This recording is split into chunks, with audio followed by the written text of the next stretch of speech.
Hello, hello, friends, fam, and colleagues. Welcome to our Journey to Equity. I'm Tamara Smith. I'm a healthcare executive, and our Journey to Equity is an exploration of how health equity practitioners have made an impact in the field to help educate us, to inspire us, and help us become advocates for ourselves and for our communities on our journey to equity for all. Each month, a new health equity practitioner is joining us for us to learn about them on their journey. And I am so thrilled today for us to be joined by the dynamic Dr. LaDrea Ingram, who is a research faculty member at Yale University. Thank you so much for joining us today. It is my honor to be in the room sharing with you. Well, I am thrilled for you to be here with us today. As you all know, each one of our journey moments begins with us entering the journey together, where we learn a little bit about the journey that our health equity practitioner has taken to get them to this point. But nobody journeys alone on our journey to equity. We journey together. So I'm going to break the ice, so to say, by just sharing briefly about my own journey, and then we'll start into learning a little bit more about yours. So for those of you that have been following the show for some time, I'm sure you know, and you've heard this part about my journey, but for those of you that are new to the show, just briefly, I'll share that what brought me to this point is all growing up in America as a Black woman and growing up in a Black family. My family had the experience of being in middle class neighborhoods, and I grew up in majority white spaces, and so the contrast between my family's health and my extended family's health compared to many of my white counterparts and their family and their extended family's health was very different. It was very obvious to me. While many in my family experienced a lot of diabetes and obesity, high blood pressure, the things that we see typically in a lot of communities of color, I just didn't see that the same experiences were being had in many of my white counterparts. And then to just layer onto that, at cookouts and family reunions and, over the holidays, I would have my aunts and cousins come up to me and tell me, just watch out, you're gonna be big like us one day, and so those words, in and of themselves, they did make me afraid, but also what they did is they actually made me really determined to not allow that to become a reality, because I saw that it didn't have to be a reality for everybody. It wasn't everybody else's reality. So for me, even though I didn't even have the language for health equity, it really built a determination in me to make sure that Black and brown families did not have a legacy of sickness. But in some ways, how can I play a role in making sure Black and brown families had a legacy of health and wellness and well-being? And so that has followed me all throughout my career and the work that I do as the industry has evolved and as the language has started to catch up to the issues that we see that are really prevalent in our communities. So that's a little bit about my journey. Now, let me bring you along and let's hear a little bit about your journey. Let's explore together. What has brought you to this point in your journey? Yeah, so for me, it was always important to think about my purpose and the things that I wanted to give to the earth, right? Was really centered around social justice and advocacy. That was something that I was always like. So, even when I was younger, if something happened to someone, if there was a bully or someone was doing someone wrong, I was there, right? Yeah. They called me, Mama Drea, right? So I felt like that was always something that was a natural, innate thing for me to see justice. And then I grew up in a small town called Lockport, New York, where there wasn't a lot of prospering minorities, right? I was born and raised in the North, but my family migrated to the North for work. And so even though I was raised in the North, right, my roots are very Southern, deep South, Pensacola, Florida, right, Moultrie, Georgia, and other parts of Georgia. Yeah. And so that type of history, right, that type of Southern roots and experiences were there. So they were very poorly educated. They weren't able to go to school. They had to work. And so when they came to the North, they didn't have those formal education. And so I was in a family that had to work their way through poverty. They had to work their way through limited education, and they had to work their way through systems without knowing how to navigate it, right? And so when I get to these systems, right, they're whether that's education system, whether that's healthcare system, right, we're always navigating a system. And so when you don't have that formal level of education in your elders, you have to navigate life differently. Right?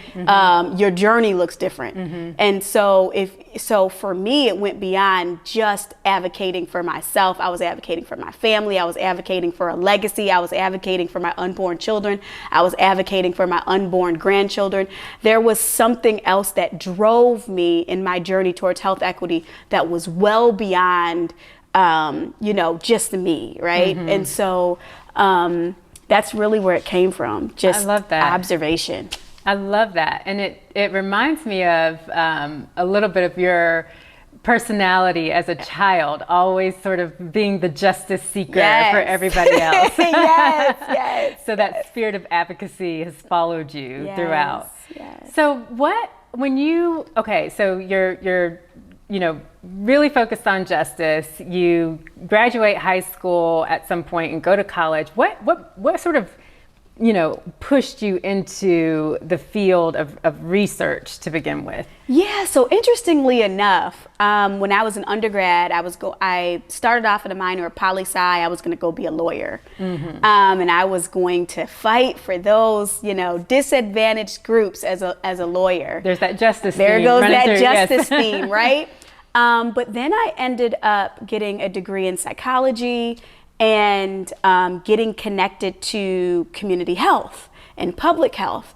And after graduating with my undergraduate degree, one of my very first jobs was going into communities as a certified health education specialist. Right, I got my chest. And I would go out in the communities and teach about HIV prevention. But it was there in those rural pockets of communities with low access to care. It was in those communities where I was brought back to, is education enough, right? So I was educating communities about prevention mechanisms. I was educating them about these are the tools and the resources. But at the end of the day, I was recognizing that I could give them all these tools. I can give them all of this information about things and educate them. But guess what? There's systemic issues. At the end of the day, they're still going back to a housing crisis. They're still going back to poverty. They're still going back to other economic conditions. There is policies that are impacting them. And so education is not enough. So that took me on this trajectory where I then went to get a degree in government. And after I got my degree in government, focused on health policy, and then went and focused on research. Because I was like, I don't want to do any interventions that are not culturally relevant. I want to create my own. That's good. And so that led me to my doctoral degree, and was like, I want to build interventions that are culturally relevant. I want to be able to curate spaces that are led by minorities and not just individuals that are going into communities but don't understand us, don't understand our backgrounds, don't understand that my grandma didn't have a high school diploma, doesn't have past the second grade reading level, not because she didn't want to. Right. I remember my grandma telling me there was no schools that taught Black people. And so she would have to walk miles to find an educator. Wow. Right? So if you don't understand these simple realities because you don't have these lived experiences, stop creating interventions. Oh, that's so good. Right? Yes. There's a lot to unpack there. One, on the policy side, because going all the way back to being a certified health education specialist, I'm also CHES certified. Certified health education specialists are individuals that go out and they pretty much teach and apply some of the theory around health education and behavioral change to communities. And what you learned through that experience is that it's one thing to educate, but then it's another thing to send that person who now has another layer of education back into the same environment that is making them sick, that is not contributing to them to being able to fulfill the things that they're being taught. There you go. And so then you think about policy. Well, what are the structures, what are the things around these individuals that are impacting their ability to be well? And you said to yourself, policy is not enough. There you go. And so then you took it a step further into research because you recognized there was a gap in individuals of color, or at least research that was culturally aware and unbiased. Right. Wow. So how did you make that jump between policy? Take us through a little bit of that journey. Like what was it that sort of turned on that light bulb for you? Yeah, so when I got my degree in government, I specifically chose to do it in an area. So we moved from Charlotte, right?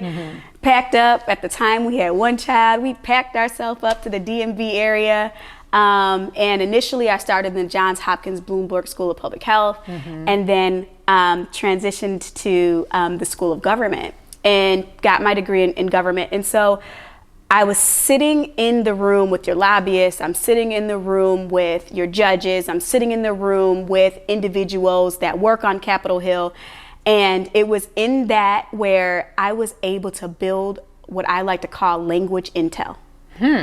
And that language intel allows you to sit in the room and understand the mindset, right? The processing, the cognitive realities of individuals that are actually making policy decisions on your behalf, right? And it was not the teacher's lessons, right? So the professors were brilliant, but there was nothing like sitting and hearing the processings of those that are over there on Capitol Hill, those that are writing communication strategies for the senators. And it was in that moment where I was just like, this is how they think. This is how they think. This is the way in which they advance work in our communities. And I need to make myself aware so that my community can then have what they need to be able to move forward, right? Yes. And know how to take and advocate for themselves at the political level. And so that was one of the most important critical moments in my life. I was like, I don't want to be a lawyer, right? Yes. I need to be on the ground. Oh, wow. Right? Yeah. Like my feet need to be on the ground. And I considered myself from that place and state of a health equity, from a health equity framing component, as someone that was going to become a language translator between the community and different systems, whether that's the political system, whether that is the healthcare system, wherever the systems are where my community is being disadvantaged or disenfranchised. I want to make sure that I am in those rooms and being able to communicate and translate in such a way that communities are benefited, right? Communities that are oftentimes disadvantaged or disenfranchised benefit from it. So that right there, you couldn't even imagine what you learn in a room. Yes. By just hearing individuals' cognitive processing of material. Wow. Yeah. Wow. That is, I love the term of you being a language translator in between decision makers that are creating all of these policies and the ideas and the communities that they're going to impact. Yeah. Because a lot of times it's one perspective driving an agenda, and the experience, the lived experience, like you mentioned earlier, of individuals in the communities and their families, those dots aren't connected. So you're also sort of in between. Yeah, and if I think about it, right, if I'm able to understand how they speak and I'm able to understand how my community speaks, then I can serve as that bridge and that buffer, right? Because sometimes our communities are starving because they don't know how to articulate what they're hungry. Oh, that's they're so hungry. good. Whether they're starving knowledge, whether they're starving understanding, whether they're starving knowing how to navigate different spaces and environments, they don't know how to articulate that I'm hungry, right? And that lack of articulation leaves us sometimes in ruts. And so I've always attempted to be, right, that bridge or that connector so that the resources are able to come back and forth between spaces. Or even the way that they're articulating that is not translating over to the go. decision makers. Wow. Exactly. So this is actually a really nice segue into our next segment, which is Evolve. And in this segment, we all understand that there are unexpected twists and turns that occur on any journey. Yes. So I believe that those twists and turns actually help us learn and evolve ourselves to get closer and more connected to really making the impact that we're seeking to have. So can you share with us a little bit about how all of the things that you just talked about, and maybe even other experiences, have helped evolve you and your career trajectory and your focus areas and what you're doing now? Yeah, so one of my actual favorite career theoretical framework is called the theory of planned and unplanned happenstance. And I always start off my teachings and seminars with, expect the unexpected. Expect the unplanned happenstance, because it's that unplanned things that can change your life.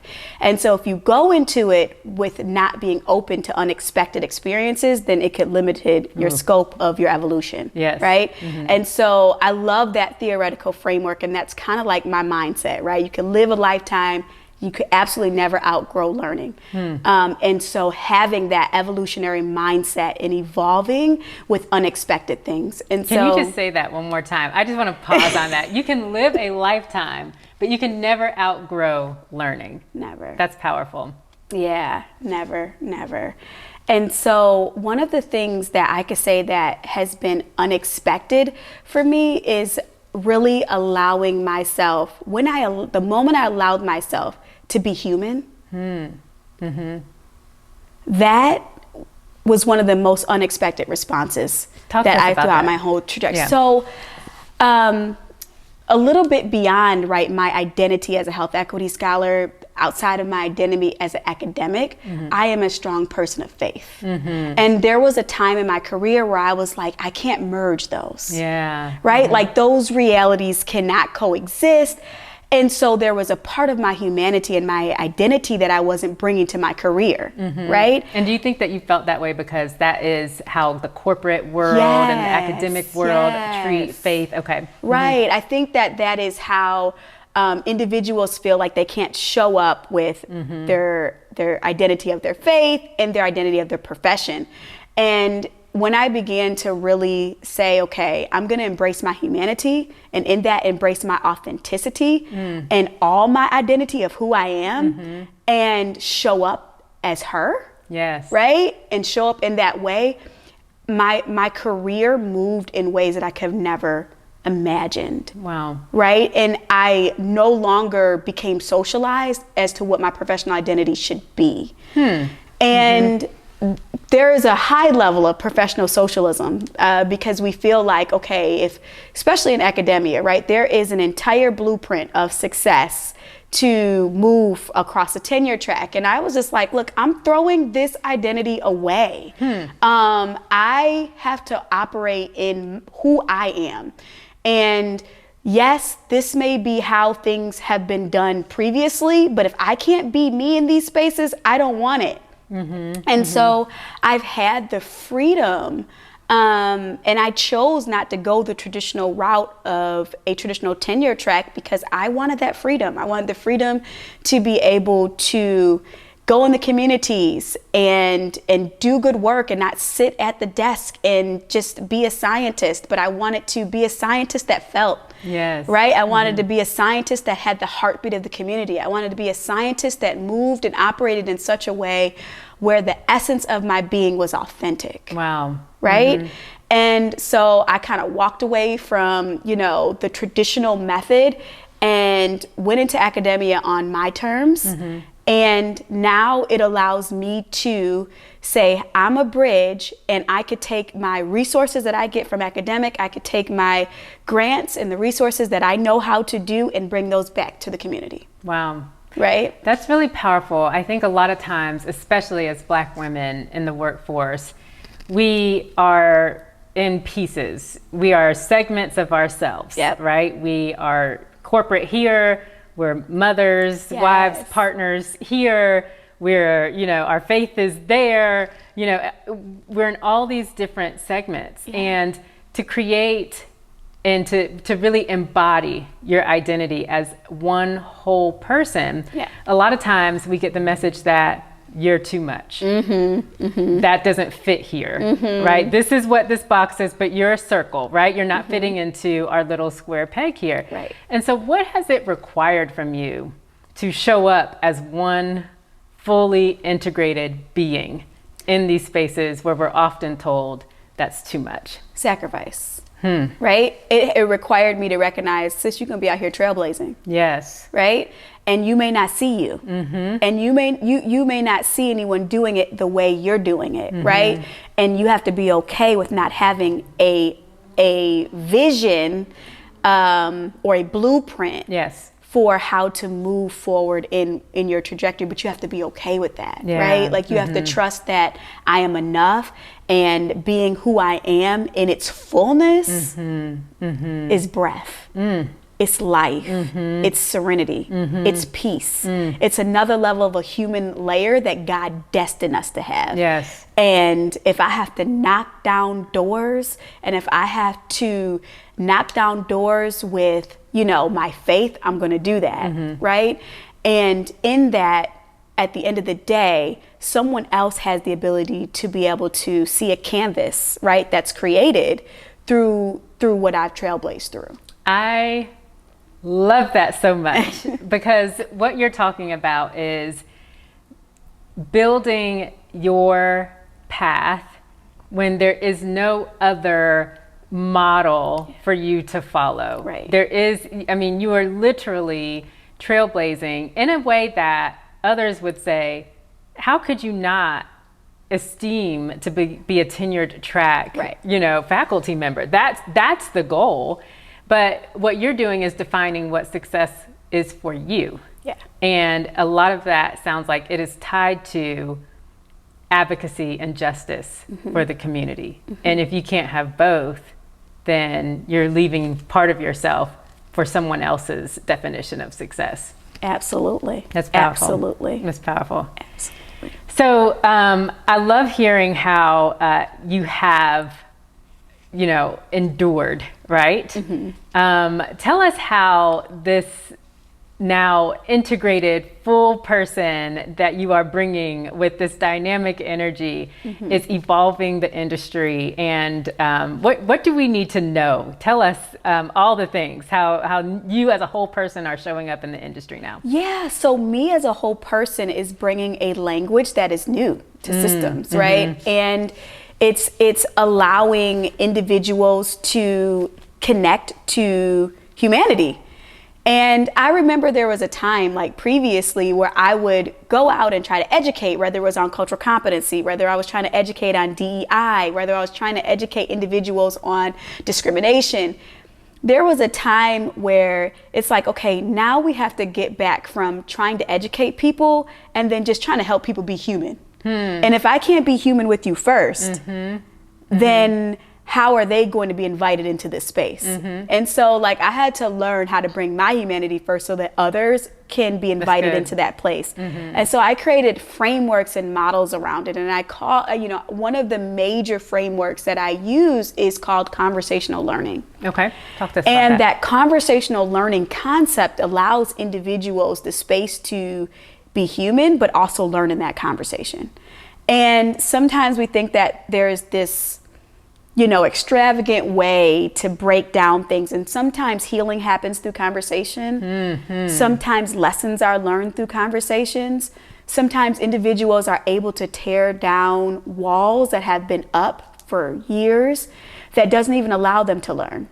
Sometimes they're a shell of themselves because they have walked around, whether it's in, walls as a result of their past or what they were never able to imagine. And so when you come with your wall down, right? Not to say that we don't have boundaries, but when you come with your wall down and you invite people to in a space to learn with you and to grow with you, then people can go on this journey with you. And I take that approach as partners in change. I take this approach as we are doing this together and you're not alone.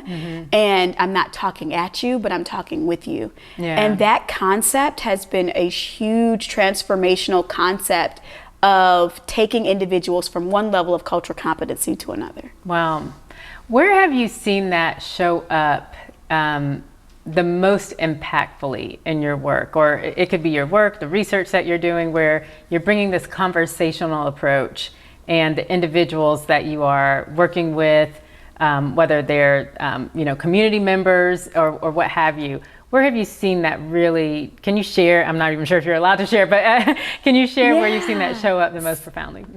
So I find it show up the most profoundly when individuals are less guarded. And so a lot of that is in DEI work, diversity, equity, inclusion work, where individuals feel like it's not necessary, it's not needed, right?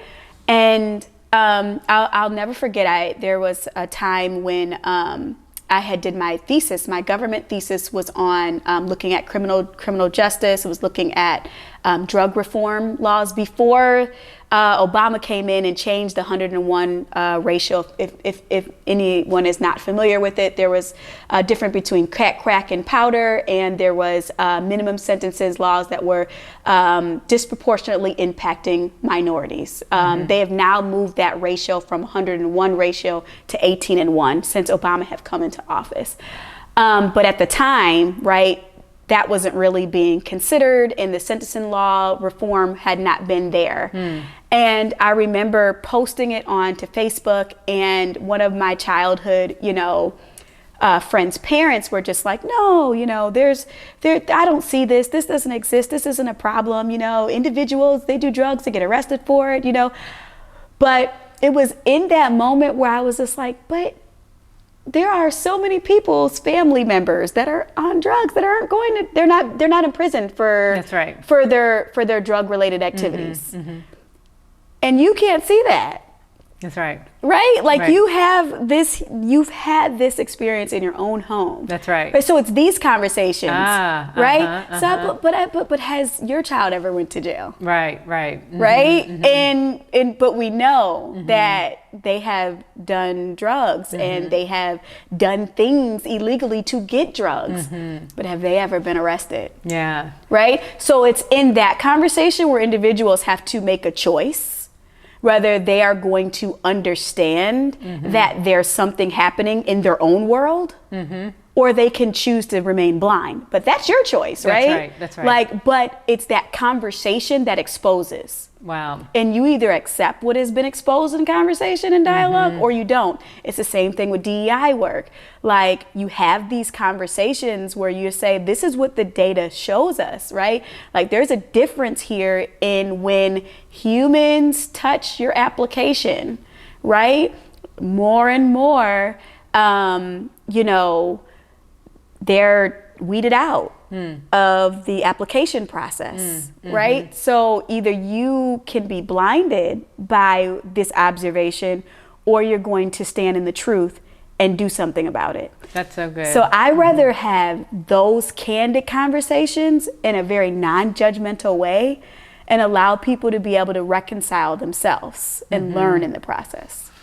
It's so powerful because a lot of times, we've all experienced this, right? Where an individual with one specific worldview believes that their worldview is truth for everything. Yes. And it's really not until that worldview meets another worldview that says, well, let me share what my experiences have been and are. Yes. And then it's incumbent upon the original person to either say, okay, maybe my truth is not truth for everyone, or to say, you know what, I'm going to keep believing my truth.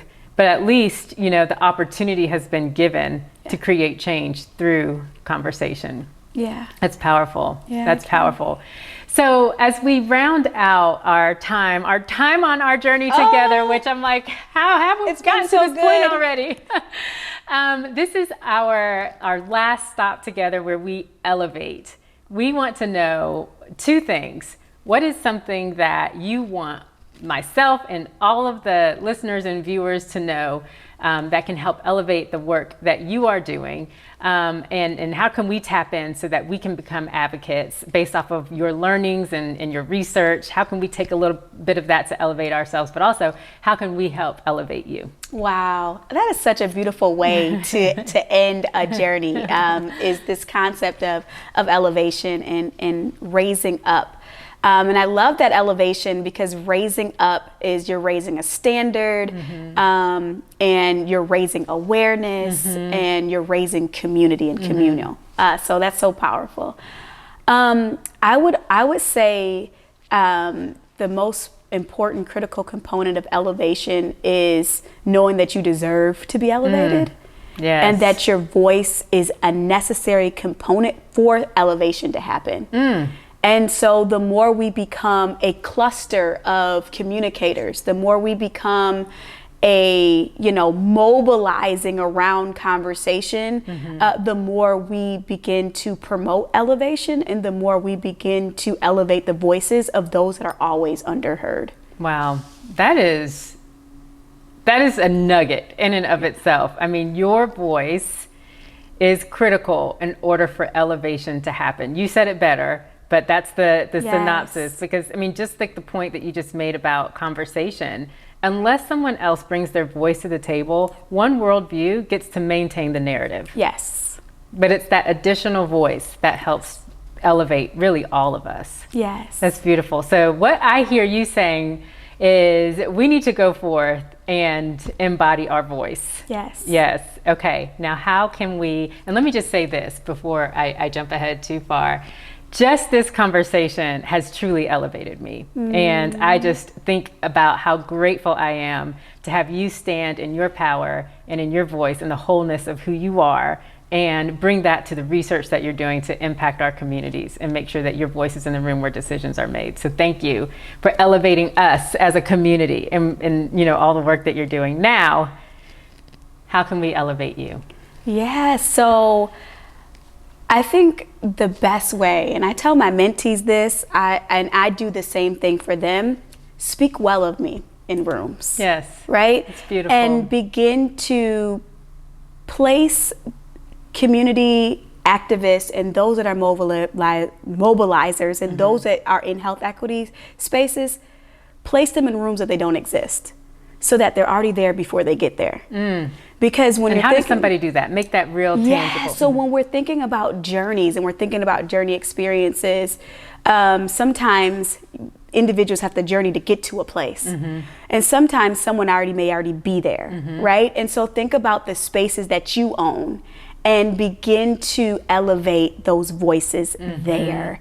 Give individuals a seat at the table where you demand.